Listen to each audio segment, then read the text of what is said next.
CBSE ஸ்கூல்ஸில் ஒரு news என்னென்னா third standard and fifth standard 8th standard இதில் ஃபெயிலானால் அவங்க வந்து திரும்பவும் அதே கிளாஸே படிக்கணும், ஃபெயில் தான் அவங்க அப்படின்ற நியூஸை பார்த்தேன். இதுக்கு வந்து நம்ம எஜுகேஷன் மினிஸ்டர் திரு அன்பில் மகேஷ் பொய்யாமொழி அவர்களும் ஒரு விளக்கம் கொடுத்துருக்காங்க. இது ரொம்பவே கேட்குறதுக்கு ரொம்ப என்னன்னு சொல்கிறதுன்னு தெரியல.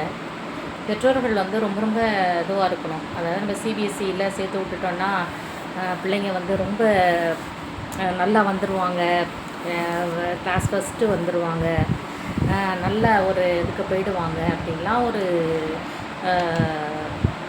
தாட்டில் இருக்கிறாங்க. இப்போ வந்து என்ன அப்படின்னா இதில் என்ன பிரச்சனை அப்படின்னா, தேர்ட் ஸ்டாண்டர்ட் ஃபெயிலுன்னு வச்சுக்கோங்களேன் ஒரு குழந்த. அதுக்கு வந்து அந்த குழந்தைக்கு ஃபெயிலுன்னா முதல்ல என்னன்னு தெரியுமா? ஃபெயிலுன்னா என்ன, ஃபெயிலுனா என்ன, பாஸ்னா என்ன அப்படின்னு தெரியுமா? அது நினச்சி அது ஒரி பண்ணுமா, அழுவுமா, கவலைப்படுமா? அதுக்கு பேரண்ட்டுக்கு தெரியும். பேரண்ட் எவ்வளோ ப்ரெஷர் போடுவாங்க அந்த குழந்தை மேலே. ஓடி விளையாடுற குழந்தை, அதான் சொன்னார் அழகாக, சாக்லேட் சாப்பிட்ற குழந்தைக்கு போயிட்டு தேர்டு ஃபெயில் ஆகிட்டான் அப்படின்னு சொன்னால், ஃபெயிலுன்னா அதுக்கு பெருசாக ஒன்றும் ரியாக்ட் பண்ண கூட தெரியாது. அப்படின்னா என்னன்னு கூட தெரியாது, அதோட பாதிப்பு கூட தெரியாது. திரும்பவும் அந்த கிளாஸில் படித்தா கூட அதுக்கு தெரியாது அதோட என்ன அதுன்னு 1 year லாஸ் ஆகுதுன்னு. அதெல்லாம் எவ்வளோ இருந்து தானே இப்போது சிஸ்டமே மாறி இருக்குது. அப்போல்லாம் எஜுகேஷன் வந்து படிக்கிறவங்களே ரொம்ப ரொம்ப கம்மி பேர். அதில் ஒரு சப்ஜெக்டில் எங்கள் அம்மா காலத்துலலாம் ஒரு சப்ஜெக்டில் ஃபெயிலானால் அந்த எல்லா சப்ஜெக்டையும் எழுதணுமா? எவ்வளோ கஷ்டம் அது. இதில் பாஸ் ஆகுவாங்க. இப்போ சோஷியலில் ஃபெயில் ஆகிட்டாங்கன்னா திரும்ப சோஷியல் எழுதுவாங்க, சோஷியலில் பாஸ் ஆகுவாங்க, திரும்ப சயின்ஸில் ஃபெயில் ஆகுவாங்க, திரும்ப சயின்ஸு பாஸ் ஆகுவாங்க, திரும்ப இங்கிலீஷில் ஃபெயில் ஆகும். இப்படியே அவங்க எப்படி முன்னுக்கே வர முடியாதில்ல. ஒரு சான்ஸுமே கொடுக்காம அவங்கள வந்து இவ்வளோ கஷ்டப்படுத்தி படிக்க வச்சுருக்கோம். அதுக்கப்புறம் காலம் மாறிச்சு. எந்த சப்ஜெக்ட்டு ஃபெயிலோ அந்த சப்ஜெக்டை மட்டும் எழுதினா போதும் அப்படிங்கிறத கொண்டு வந்தாங்க. எந்த ஃபெயிலான சப்ஜெக்ட் மட்டும் எழுதினா போதும், அதில் பாஸ் ஆகிட்டா பாஸ் அப்படின்னு நெக்ஸ்ட்டு ஒரு ப்ரமோஷன் கிடைக்கிறதுக்கு வாய்ப்பு கொடுத்தாங்க. இப்போ என்ன பண்ணுறாங்க அப்படின்னா, ஃபெயில் ஆனால் ஒரு ஜூலை மாதத்தில் ஒரு உடனடி தேர்வுன்னு ஒன்று வைக்கிறாங்க. ரிசல்ட் வந்தோடனே ஆஃப்டர் ரிசல்ட்டு ஒரு எக்ஸாம் கண்டக்ட் பண்ணி உடனடியாக பாஸ் ஆகிட்டா நீ திரும்ப நீ என்ன செஞ்சுக்கலாம், நீ எந்த கிளாஸில் படித்தோ அந்த ஸ்டூடெண்ட்ஸோடய நீ போய் ஜாயின் பண்ணிக்கலான்னு ஒரு அழகான ஒரு ஆப்ஷன் கொடுத்துருக்காங்க கவர்மெண்ட் ஸ்கூல்ஸில். கவர்மெண்ட்டு கொடுத்துருக்கு. அப்போ அந்த இயரும் வேஸ்ட் ஆகாது அவனுக்கு இல்லையா? இப்போ என்னென்னா, அந்த குழந்தைங்களுக்கு ஃபெயிலுன்னா என்னென்ன ஃபீல் பண்ண தெரியாத வயசில் பிள்ளைங்களுக்கு எவ்வளோ பேரண்ட்டு டார்ச்சர் கொடுப்பாங்க, இந்த ஸ்கூல்ஸில் எவ்வளோ டார்ச்சர் கொடுப்பாங்க. அந்த குழந்தைங்க விளையாடுறதுங்கிறதே மறந்து போயிட்டு ஒரு மெஷின் லைஃப்பில் அவங்க போயிடுவாங்க. ஒரு ரோபோ மாதிரி எப்படி படிச்சுக்கிட்டு அவங்க வந்து இருப்பாங்க. படிக்கிற எல்லா பிள்ளைங்களும் எப்படி above 90 வாங்குவாங்க, above 95 வாங்குவாங்க இல்லை?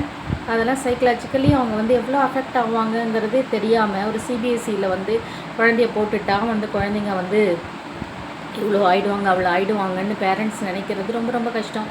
உங்கள் பிள்ளைங்களுக்கு பொட்டென்ஷியல் இருக்குது, அவன் வந்து இந்த இவ்வளோ இதையும் தாங்குவான் அப்படிங்கிற பட்சத்தில் நீங்கள் போட்டிங்கன்னா கூட அது ஓரளவுக்கு தான் எஃபெக்டிவ். நான் வந்து I want to accept it first.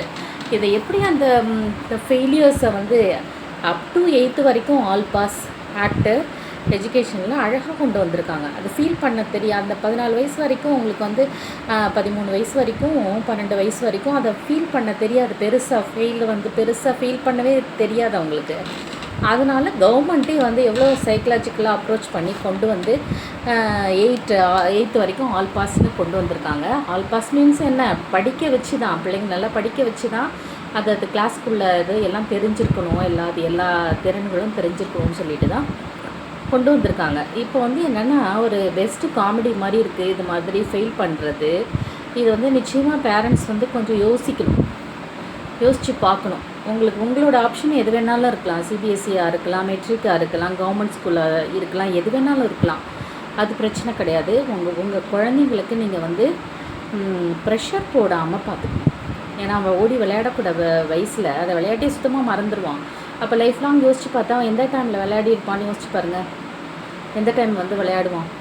இவ்வளோ ப்ரெஷரு, படிக்கணும், வீட்லேயும் படிக்கணும், ஸ்கூல்லேயும் படிக்கணும், அப்போ அதுக்கு தகுந்த மாதிரி என்ன பண்ணுவாங்க, ரொம்ப ப்ரெஷர் தான் கொடுப்பாங்க. ஏன்னா இப்போ அந்த இண்டிவிஜுவல் ஸ்கூல்லாம் அந்த இண்டிவிஜுவல் ஸ்கூலோட ரிசல்ட்டு கெட்டு போய்டும்னு கொடுப்பாங்க. அதனால் வந்து எல்லாத்தையுமே அதை அஃபெக்ட் பண்ணும். சில்ட்ரனை மோஸ்ட்லி அவங்களோட மென்டல் எபிலிட்டியை குறைக்கும்.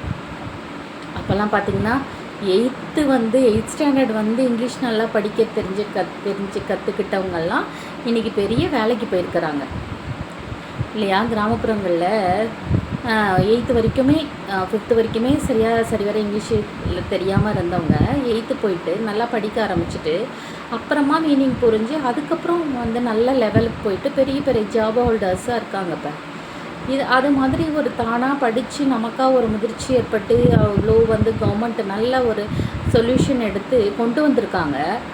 8th வரைக்கும் ஆல் பாஸ்ன்ட்டு அதை போயிட்டு இது பண்ணால் எவ்வளோ வந்து குழந்தைங்களுக்கு மனசு அளவில் பாதிப்பு, அதை கண்டிப்பாக பெற்றோர்கள் யோசித்து பார்க்கணும். தேங்க்யூ.